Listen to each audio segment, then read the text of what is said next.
Welcome to Community Health Nursing mini-series.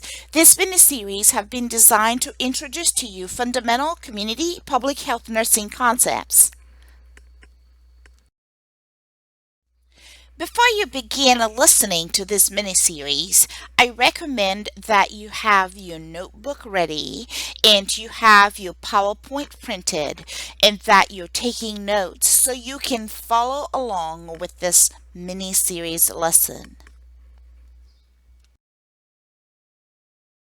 By the end of this lesson, the student will discuss various nursing roles in public health and community-centered nursing care.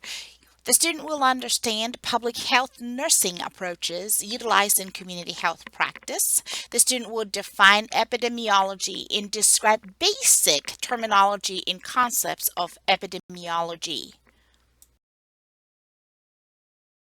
One of the roles in community health nursing practice that I want to talk to you guys about are nurses that work in public health. Nurses in public health can work for a local public health agency, a state public health agency, a federal public health agency, and even an international public health agency. Other nurses in the community that I want to highlight are nurses that work in home health and nurses in hospice. There are different models of providing home health. You can be a population focused home care nurse or a transitional care in the home kind of nurse where you provide care to people that are getting well. You can be a home based primary care kind of nurse where you actually provide care out of the home. You can just be a traditional home health nurse or you can be a hospice nurse where you're providing end of life care. There's different categories of home health agencies. Some are official agencies that are and some are private and voluntary agencies that are owned by individuals. There's combination agencies and there's hospital-based agencies and then those that are proprietary.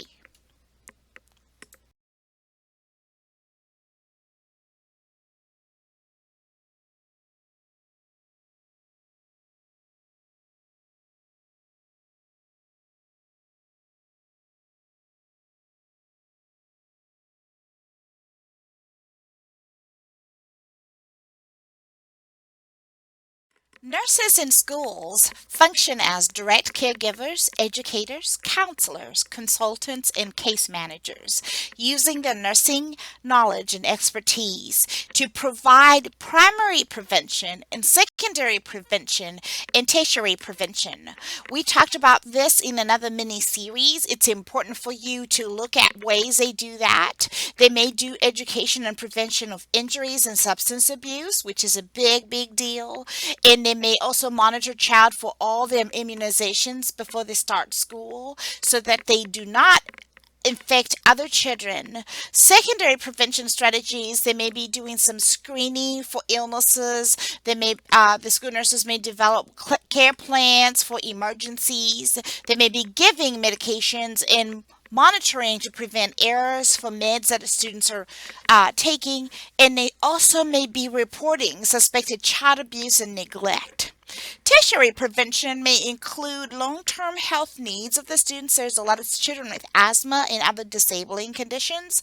The school nurses carry out catheterizations. They do the suctioning. They do the GI, gastrotomy feedings, and other school skills, nursing skills that require a nurse. Faith community nurses work in churches and religious congregations around the country. They're also called parish nurses. They look at health, healing, and wholeness in the context of the church. They can be certified as a certified faith community nurse and be credentialed as such. Also, organizations have standards for practice as a faith community nurse, and they're also held to the standard of the Nurse Practice Act.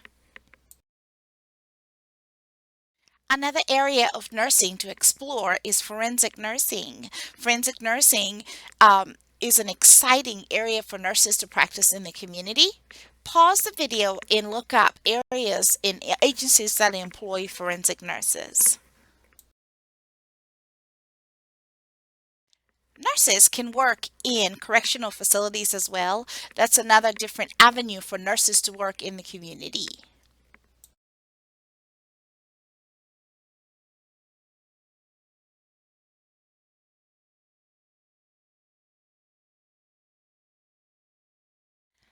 Nurses can provide safety in occupational health and in different organizations around the country. Nurses can provide their expertise in manufacturing agencies, and they can also provide their expertise in technical jobs, and they can talk about workplace hazards, exposure to biological, chemical, environmental, mechanical, and physical and psychological agents that employers are exposed to.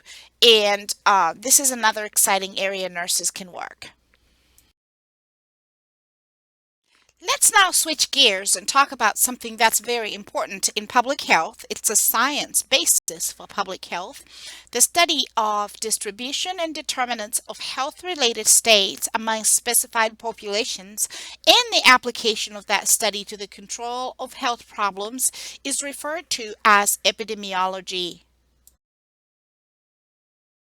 Nurses need to know that epidemiology is the fundamental science of community health practice, and it's focused on disease prevention and health promotion. Epidemiology is used to determine the factors responsible for significant deviations from health in a population or aggregate.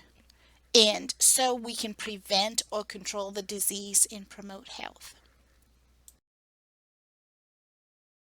Your after class activity, you've been assigned an epidemiology after class activity. In that activity, you need to make sure that you understand the following terminology. You need to know what an epidemic is or an outbreak, what a cluster is, what an endemic is, a pandemic is, and what rates are in epidemiology.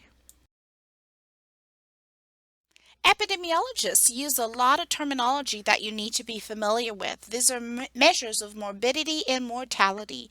You need to know what that means. You need to know rates, proportions, and risks. You need to know measures of incidence, such as the rate and proportion, the incident rate and the incident proportion. You need to understand the prevalence proportion and what that means. What if somebody says an attack rate? What does that mean? So you will need to be able to say to know what those terminologies mean. Epidemiologists use the epidemiological triangle to understand the complexity of what ails populations and individuals. In that triangle, you have the host, you have the agent, and you have the environment, and that's what causes or what forms that triangle. A host is a living species, a human or animal that's capable of being infected by an agent. So that host is going to have various differences such as age, sex, race, genetic profile, previous diseases, immune status that affect the complexity of how that person gets affected. An agent is an animate or inanimate factor that must be present or lacking for disease or condition to develop. Examples of agents can be biological, chemical, physical, or nutritional. And the environment varies very widely. All that is internal and external to a given host is going to change how somebody is affected. So it's important that nurses, in summary, understand that the epidemiological triangle is at play in epidemiology.